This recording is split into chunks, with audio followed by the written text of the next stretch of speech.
probably not going to be the most powerful or informative speech you've heard at this conference, but it's going to be the weirdest. Because I am a strange person to be speaking here to you about the Second Amendment, because I'm not a facts guy and I'm not a data guy.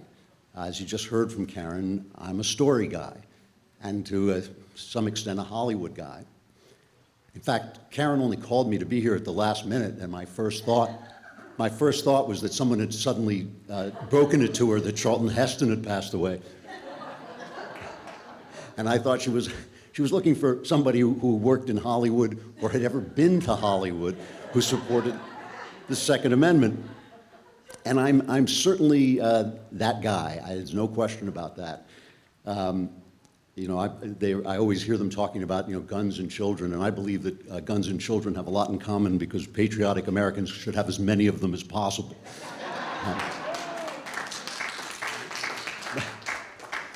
But I believe that actually what we are talking about is stories. Whenever these terrible incidents happen, what you see is a battle to take control of the story. That's what you see. You see us trying to say, well, it's about drugs, it's about manhood, it's about boys, it's about all these things, and them trying to say it's about guns, which I admit is absurd. It's like saying that, you know, the Jack the Ripper killings are about knives, or the Boston Strangler is about hands, you know. I would make a joke here about banning hands, but since they just banned knives in London, I don't want to give anybody any ideas. So we're fighting about stories, and I'm a story guy, but I'm not a gun guy, really. You know, I bought my first and only gun about 2 years ago, and the reason was to defend myself against crazy right-wingers. When Donald Trump was in the primaries, I opposed him. I didn't like him very much. I thought he was a terrible person, and I didn't realize he was a terrible person who was going to be a really good president. And that was like a little more cognitive dissonance than I could handle. And so I made one of my satire videos making fun of Donald Trump, and it went nuts. It went viral. I mean, I haven't looked at it in years, but the last time I looked at it, it had 17 million hits. I don't know if you ever saw the movie Absence of Malice with Paul Newman, but it takes place in Miami. It's got this scene where a newspaper comes out, and it's got a scandal about this young girl who's a little mentally unstable, and she goes from lawn to lawn trying to pick up every newspaper in Miami. That's the way I feel about this video. I'd like to go back and take back every 17 million, one of the 17 million hits. But not all of Donald Trump's supporters were as sane and rational as they could have been, and I started to get a lot of hate talk, really evil stuff, and threats, and I thought, you know, I better have a gun, so I got a gun. And please do not come up to me afterwards and ask me what kind of gun it is, because I put it in one of those heavy safes, and I haven't looked at it since. And I know, you know, I know you're supposed to know about these things, but I just figure if anybody breaks into my house, I'm going to pick up that safe and just clobber them.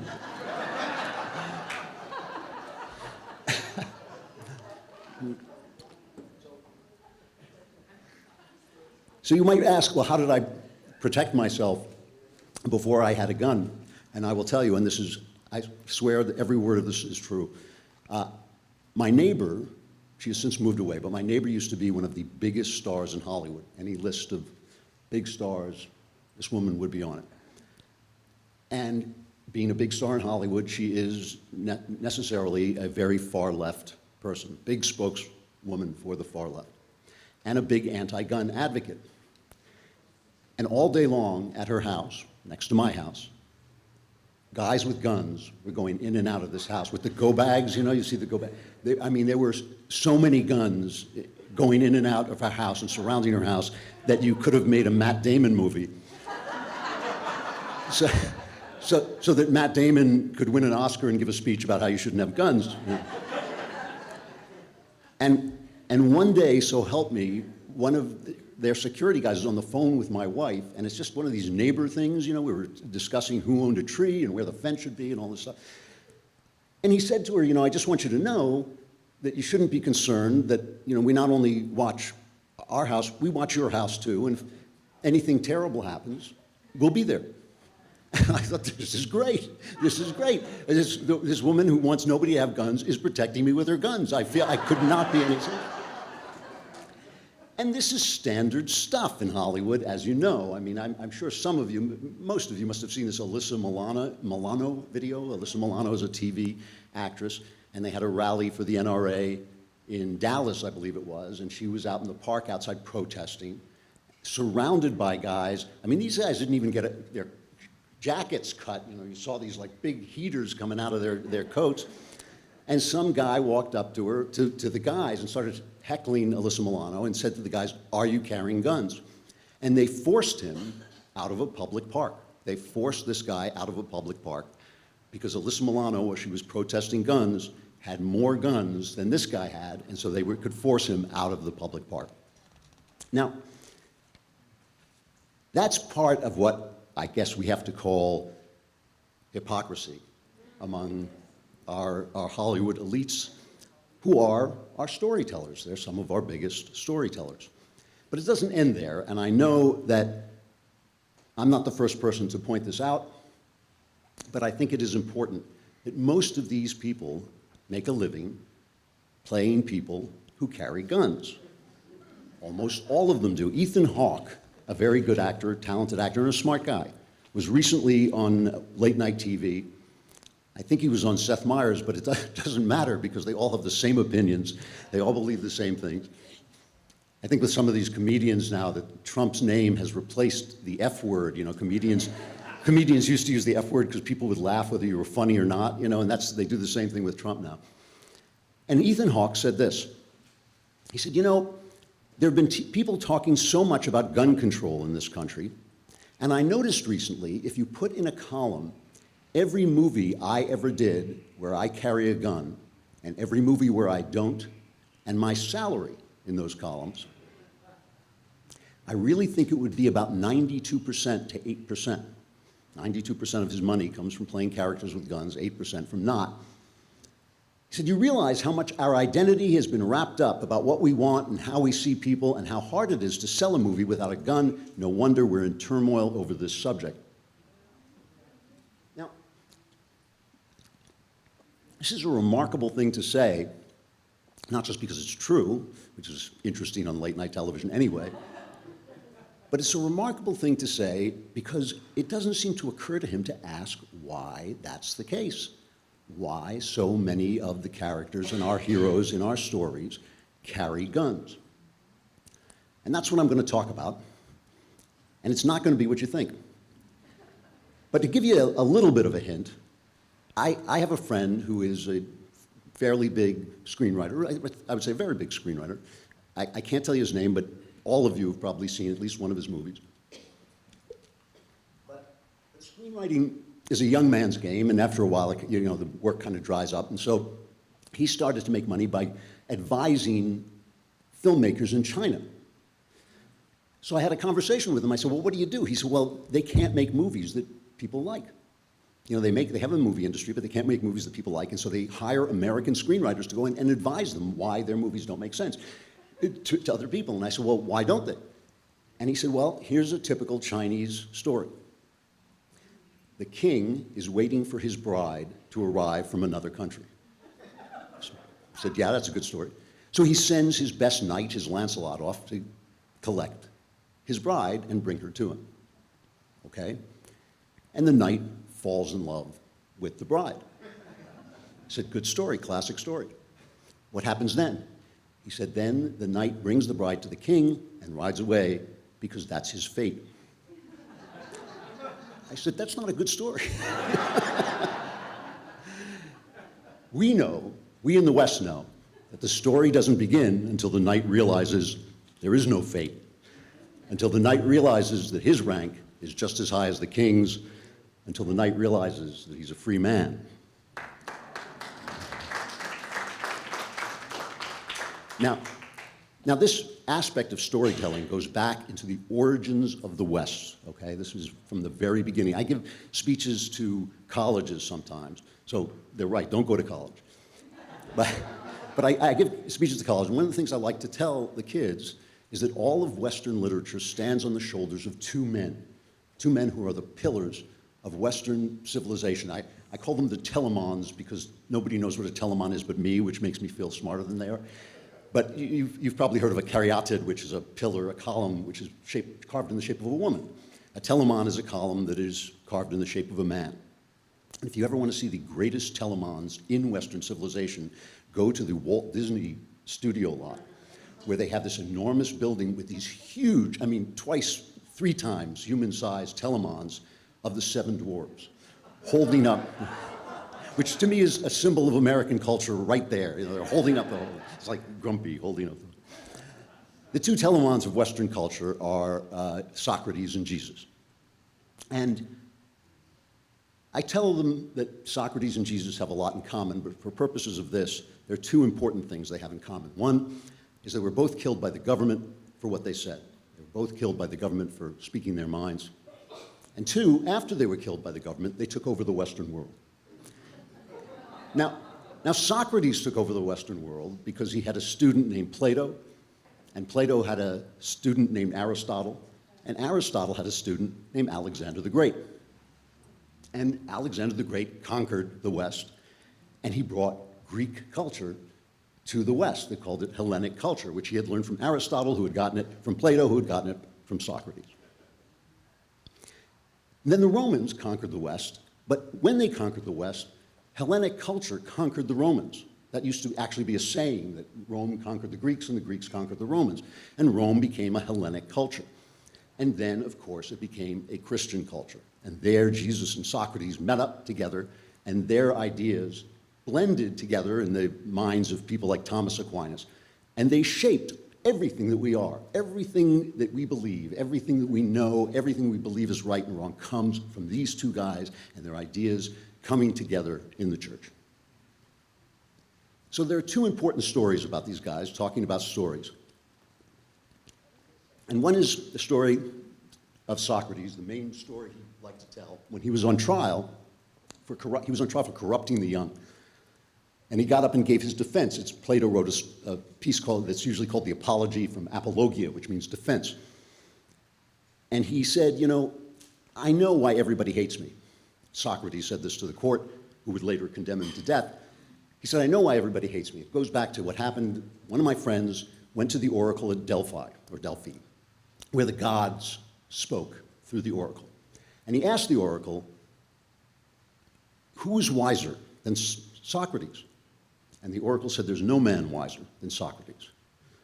And Socrates said, when I heard the answer, I said to myself, what can the god mean? And what is the interpretation of this riddle? For I know that I have no wisdom, small or great.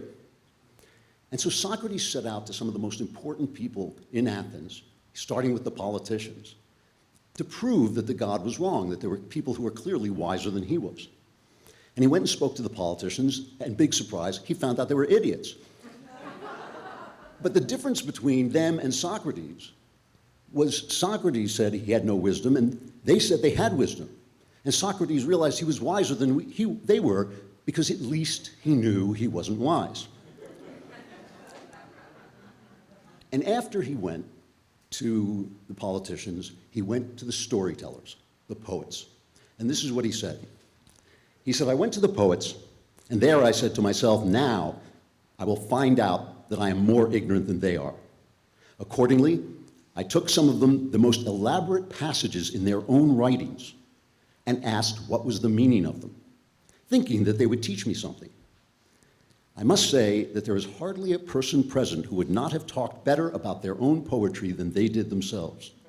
That showed me in an instant that not by wisdom do poets write poetry, but by a sort of genius and inspiration. They are like diviners or soothsayers who also say many fine things, but do not understand the meaning of them. And the poets appeared to me to be much in the same case as the politicians.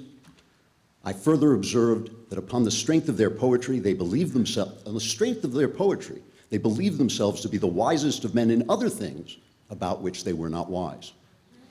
So every time you watch the Oscars and you see some guy stand up and tell you, I make movies and I tell stories and therefore I should tell you how to vote, just remember Socrates, okay? Their stories are great. Some of these people are wonderful, wonderful talents who enrich our world in a million different ways. You know, I'm not hating on them. I'm simply saying that Socrates let us know they did not understand the stories that we Americans love and we Americans tell. And to learn about those stories and to learn the secret message of those stories, you have to go to our other founding mind, to the Gospels, to Jesus. Now, there's a book called Mimesis by Eric Auerbach. This is a very famous book, probably one of the most famous books on literary criticism ever written. And I bring it up because I know that when you get together to talk about guns, what you really want to hear about is literary criticism.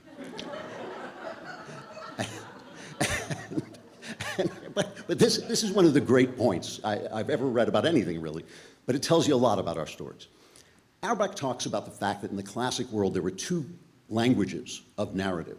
One was the high, one was the low. In the high language, you talked about the people who mattered, the senators, the kings, the princes, all the important people. And in the low, vulgar language, you talked about everybody else. You made fun of them, they were funny, they were comical. They didn't really matter, the stories weren't about them. But all that changed with the gospel. And the story that he points to is the story of Peter denying Christ. And I'm sure you all know that story, but just to refresh your memory, Jesus is arrested in the Garden of Gethsemane. Peter says, "Don't worry, pal, I'm standing behind you the whole way." Jesus says, "Let me tell you something. By the time the cock crows, you're going to betray me 3 times. Peter says, "No way, never happened." They take Jesus to court, and it becomes rapidly clear that this guy's going to get killed. And Peter is listening to this, and somebody says, "Aren't you with Jesus?" And he says, "No." And that happens 2 more times. 3 times he denies him, and then the cock crows, and Peter says, "Oh no, it all came true, it all happened." And what Auerbach says in Mimesis is this is the first time an ordinary man, a fisherman, becomes the subject of a tragedy, becomes as great as any king who dies in a tragedy, as great as any prince who dies in a tragedy. I'll read you just the shortest piece. He says, "He, Peter, is the image of man in the highest and deepest and most tragic sense." And this attitude was rooted from the beginning in the character of Jewish Christian literature. It was graphically and harshly dramatized through God's incarnation in a human being of the humblest social station, through his existence on earth amid humble, everyday people and conditions, and through his passion, which, judged by earthly standards, was ignominious, and it naturally came to have a most decisive bearing upon man's conception of the tragic and the sublime.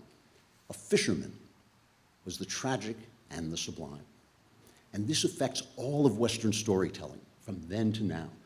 Now, in Europe, a very stratified culture with kings and princes and all that, they fell back a lot, often, into the double language of the high and the low, but not in America.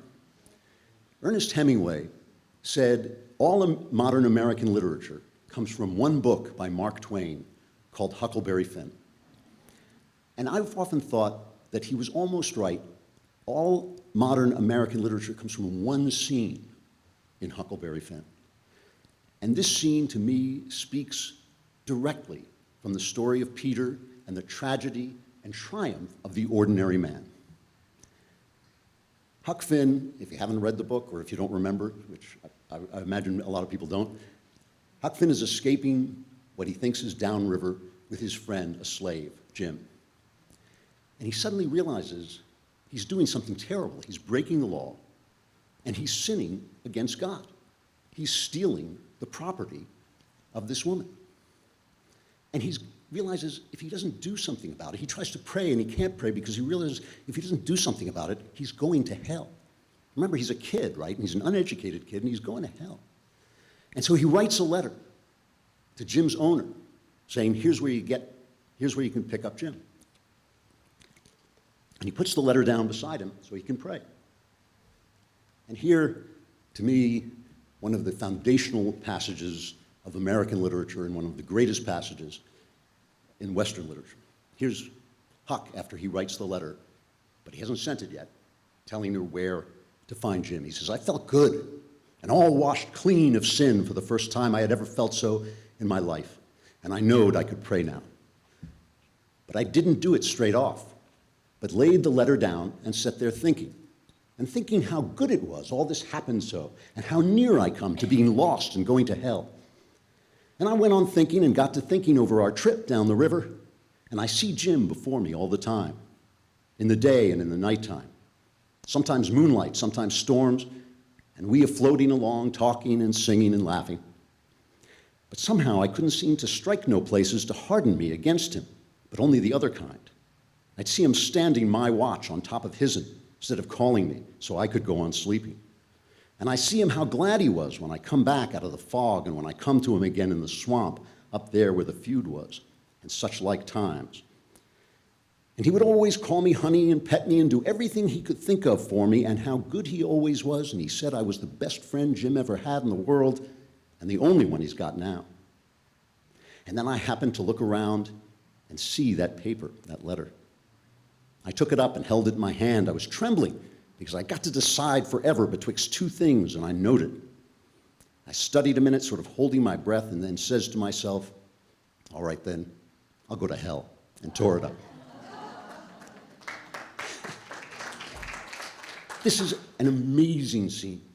There is nothing in all of European literature, some of the greatest literature ever written, there's nothing like this scene. Because he doesn't say, oh, they're wrong, I won't go to hell. He says, I'll do it. I'll take the hit. I will go. He's a kid, you know. He said, you can imagine the terrors in his mind of what hell is like. And he says, I'll do it. I'll go to hell. This kid who is nobody, who's just a guy, is facing down the most powerful institutions and organizations that exist to guide us in our morality. And he's the hero of an American story. Because he's saying, you know what? Twain is saying, you know what? This kid is right. And they're all wrong. They're all wrong. He's nobody. He's got no education. He's nothing. This voice travels through all of American literature. Another classic example, I mean, it's the voice of the tough guys, Hemingway and Raymond Chandler and Sam Spade, all the great tough guy detectives. But it comes up again in this classic play by Arthur Miller called Death of a Salesman. And people don't realize what an amazing thing it was to write a play called Death of a Salesman, right? A tragedy is about a king who dies. A tragedy is about a prince who dies. This is about a guy who's a traveling salesman. And the most famous passage in Death of a Salesman comes when Willie Loman is the salesman, classic character in the American theater, and his wife turns to the sons who are picking on him because he's not a very good person, Willie Loman. He's kind of a mess. And she turns to him and she says, I don't say he's a great man. Willie Loman never made a lot of money. His name was never in the paper. He's not the finest character that ever lived. But he's a human being and a terrible thing is happening to him. So attention must be paid. He's not to be allowed to fall into his grave like an old dog. Attention must finally be paid to such a person. And this is Arthur Miller reminding America that this is who we are. And I want to give you one last example of this in something that's not a classic. It just happens to be a movie that I really like that you probably no one has seen. It was kind of underrated at the time and disappeared. A movie with James Caan that came out in the 1980s. But it speaks into our moment now. It's called Hide in Plain Sight. And Hide in Plain Sight is based on a true story about a guy whose family disappeared. His wife and children disappeared, vanished. And he went to hunt them. And I don't want to give too much of it away, but I have to give some of it away. That he found out that the government had taken them. The American government had taken them. For reasons you can find out by watching the film. And James Caan, the hero of the movie, goes and he gets his kids back. He gets his wife and kids back. And the car comes screaming up and the government agents pop out of the car to stop him. And he says, I'm not moving. And the guy takes out his badge with incredible arrogance and shoves his badge in his face and says, Department of Justice. And Caan says, nobody. Nobody. That's the voice of the American story. That's the story that we have charged our artists to tell and that they don't understand. Okay? It's the story that each and every one of us is as noble as a king, as important as a king, has something to say. Now, the founders knew this story well, and they tried to defend our voices, not oddly enough, because this is the word they always use, not through democracy. The founders didn't trust democracy. They wanted a republic, and they wanted the powers to fight each other to keep us free, to keep the ordinary guy free. They knew if the powers were fighting off each other, the people would be safe. This is the thing, by the way, that progressives have hated since progressivism started. They've hated the separation of powers. When Woodrow Wilson was in office, the first real progressive president and the first anti-constitutional president, the first president who was openly against the Constitution, he said, this is ridiculous, basically. You know, you can't do anything with everybody fighting. We need a president who is as strong as he can imagine himself to be. And this is the voice of the guy who believes, like Wilson believed, like FDR believed, like Obama believed, that the experts, remember Obama said, I wish I could lock myself in a room with the experts and solve all the problems, but I can't because of the Constitution.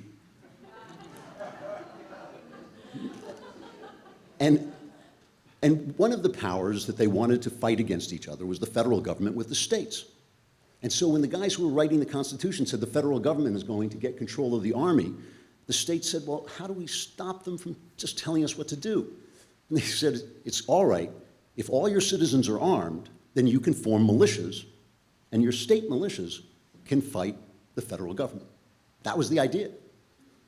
Now, like all ideas, good and bad ideas, it has extended to fulfill its internal logic.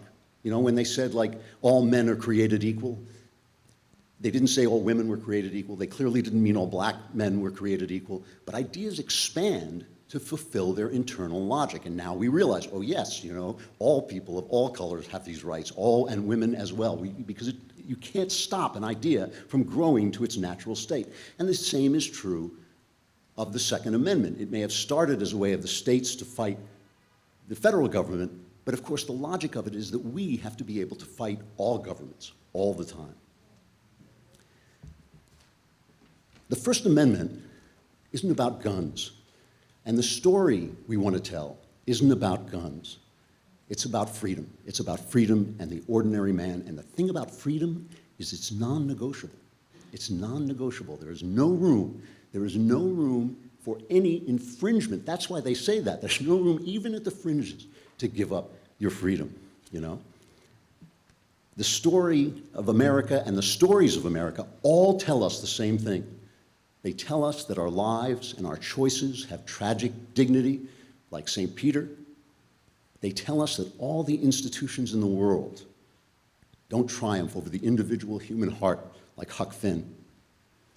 And like Willie Loman, they tell us attention must be paid to us because we are nobody, and we are America, and ours is the freedom that matters.